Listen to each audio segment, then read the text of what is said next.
ஆண்டவர் இயேசு கிறிஸ்துவில் பிரியமான சகோதர சகோதரிகளே, கிறிஸ்துவின் சமாதானம் உங்களோடு இருப்பதாக. சீடர்களோடு ஆண்டவர் படகில் செல்கிறார்.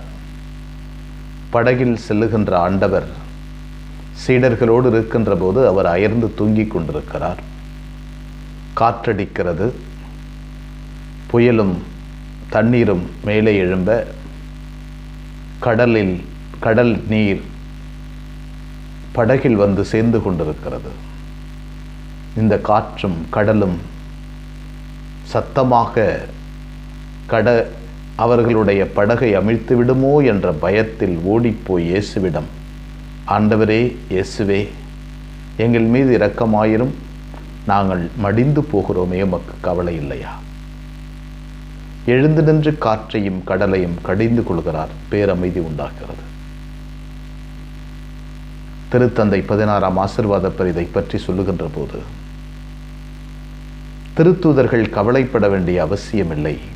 ஏனென்றால் அங்கே கிறிஸ்து இருப்பதனால், அவர்களுடைய படகில் கிறிஸ்து இருப்பதனால் அந்த படகு எப்பொழுதும் மூழ்கி போகாது. எனவே அவர்கள் பயப்பட வேண்டிய அவசியமில்லை. அன்புக்குரிய சகோதர சகோதரிகளே, வாழ்க்கையினுடைய படகில் நம்மோடு அமைதியாக கிறிஸ்து வாழ்கிறார்.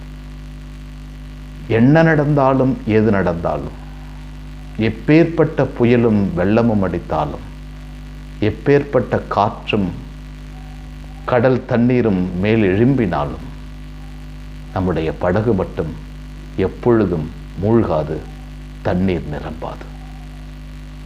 இதுதான் ஏனென்றால் அங்கே கிறிஸ்து நம் படகில் இருக்கிறார். நம் படகில் கிறிஸ்து இருப்பதனால் அந்த படகு எப்பொழுதும் பாதுகாப்போடு இருக்கும். அஞ்சாதே, திகையாதே, கடவுள் உனக்கு முன் செல்வார் என்று மோயிசன் யோசுவாவிடம் சொன்னது போல இன்றும் கடவுள் நம்மோடு சொல்லிக் கொண்டிருக்கிறார். அஞ்சாதே, திகையாதே, உன் படகு எப்பொழுதும் மூழ்கிவிடாது. எப்பேற்பட்ட அலையோ காற்றோ என்ன நடந்தாலும் அது ஒன்றுமே அசையாது. ஏனென்றால் அமைதியுடன் உன் படகில், உன் வாழ்க்கை படகில் கிறிஸ்து பயணம் செய்கிறார். இந்த விசுவாசத்தோடு நாம் வாழ கற்றுக்கொள்வோம். என்னோடு என் படகில் கிறிஸ்து அமைதியுடன் தூங்குகிறார், அமர்ந்திருக்கிறார். என்னை சுற்றி எது நடந்தாலும், என்னை அழிக்க எத்தனை 1000 பேர் புறப்பட்டாலும், 1000 பேர் என் பலப்பக்கம் அமர்ந்தாலும், 10,000 பேர் என் இடப்பக்கம் விழுந்தாலும் எதுவும் என்னை அஞ்சாது. ஏனெனில் ஆண்டவர் என்னோடு இருக்கிறார்.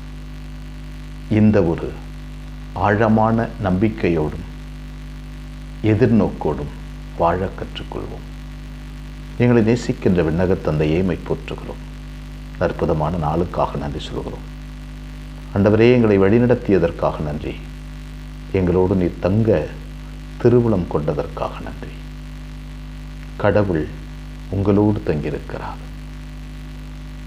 உங்களோடு தான் கடவுள் வாழ்கிறார் என்று சக்கரியாவினுடைய ஆடையை பிடித்து கொண்டு புறையினத்து மக்கள் கூப்பிட்டது போல எங்களோடு நீர் வாழ்கிறீர். ஆண்டவரே, இந்த வளமைக்கு நன்றி, ஆற்றலுக்கு நன்றி.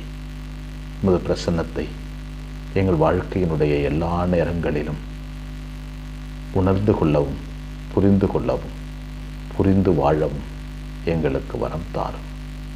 அன்னை மரியே, எங்கள் அன்பு தாயே, திருமகனிடம் எங்களுக்காக இடைவிடாது பரிந்து பேசும்.